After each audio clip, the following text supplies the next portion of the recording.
Kemudian air sikit-sikit dah surut ya, lebih kurang dalam pukul 3 ya.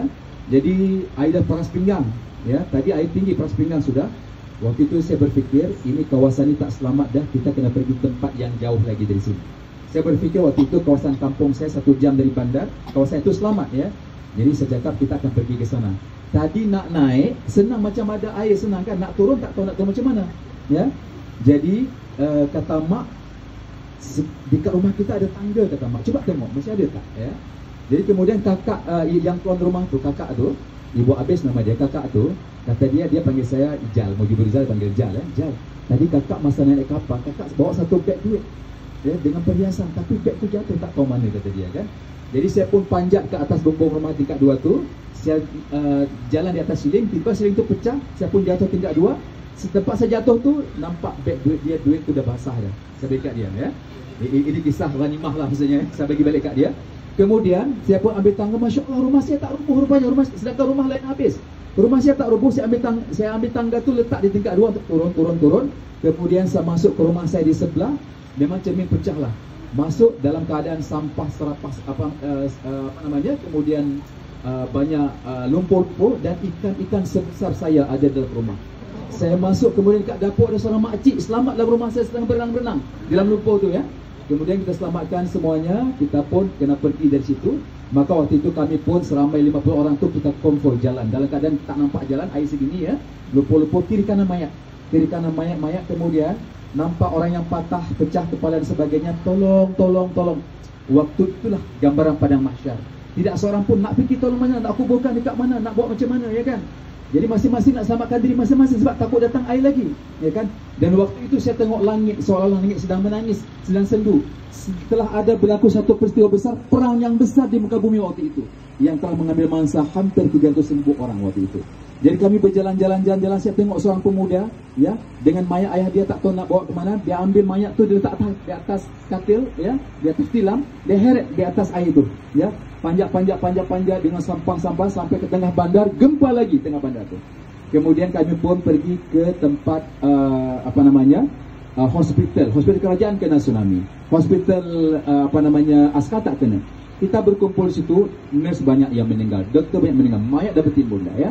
Waktu itu saya teringat kumpulan nasyid saya, Kausar namanya ya. Saya pun pergi nak cari mereka. Nak pergi tu air nak datang lagi, lari lagi. Akhirnya kami cari kenderaan, dapat satu motor ya, jumpa orang, boleh tak kami nak tumpang balik kampung?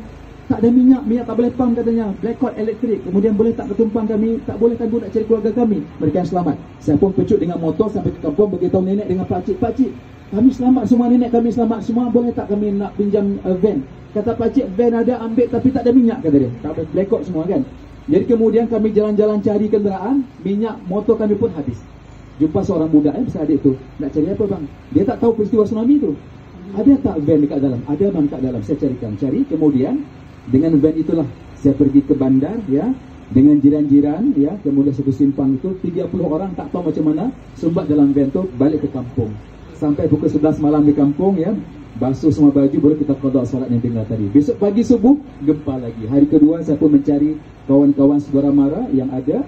Dan kalau keluarga saya yang kandung tak meninggal, tapi sepapak sepupu tu 60 orang lah. Jadi hari kedua tu beribu-ribu mayat kita cari satu persatu. Nah itulah kisahnya tsunami yang berlaku di hampir 20 tahun yang lalu.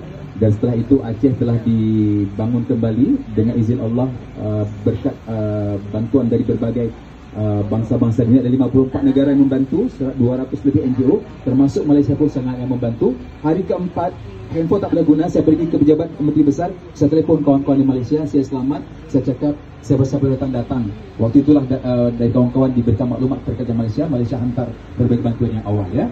Dan kemudian setelah berlaku tsunami itu, dalam 6 tahun Aceh sudah normal kembali. Kemudian 2011 launching visit Bandar Aceh untuk pelancongan Islamik ya. 2012 saya bertemu dengan Ustaz Profesor Abu Hassan Murad. Saya dijemput ke Galeri Ilmu. Saya berbincang waktu itu. Cikgu tanya pada saya, Mujib nak buat apa di Aceh? Kita boleh buat apa? Boleh tak buat dokumenter?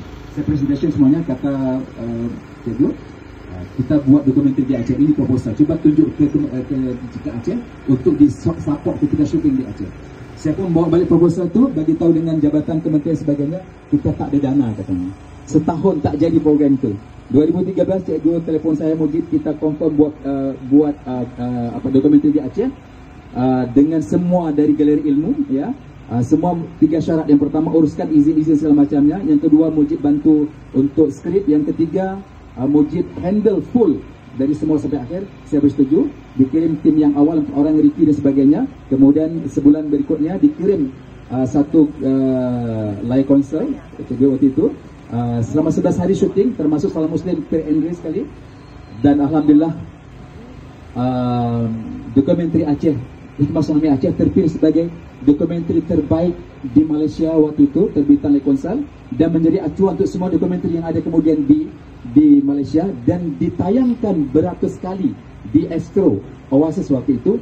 Dan itulah di antara asbab musabab orang Malaysia kenal dengan Aceh melalui media di Malaysia, dan berpusu-pusulah ramai orang bercuti ke Aceh, melancong ke Aceh hari ini. Itu juga di antara jariah lah cikgu, ya, Lekonsal yang telah banyak bantu Aceh. Terima kasih kami ucapkan. Jadi tuan-tuan dan puan, itulah sedikit sekibih kisah tentang tsunami yang pernah kita alami, yang saya pribadi mengalami. Kalau tuan-tuan nak datang ke Aceh, datanglah, ya. InsyaAllah nanti lepas ni mungkin bila-bila masa, ya. Yang pertama kita akan melihat langsung bukti-bukti kukuh tentang sejarah peradaban Islam masa lalu yang sangat hebat. Pujuan-pujuan kita, ulama-ulama kita, wali-wali kita. Yang kedua, iktibar, ya, daripada tsunami ini memang dahsyat. Kalau kita pergi, kita akan jumpa dengan masjid-masjid bekas tsunami, masjid yang selamat pada tsunami, rumah-rumah selamat tsunami, kapal tsunami, ya, kemudian termasuk dengan orang-orang yang selamat tsunami. Dan ada 1001 cerita tentang kisah-kisah tsunami yang kalau kita congkel-congkel sangat memberikan ibrah kepada kita bersama. Mungkin itulah sedikit gambaran tentang kisah Aceh. Ampun maaf, wabihi wallahu alam. Dan ada nak tanya sikit. Saya tutup dengan nasib satu, ya. Lagu ini memang sesuai untuk kami lah, orang Aceh sebagai muhasabah,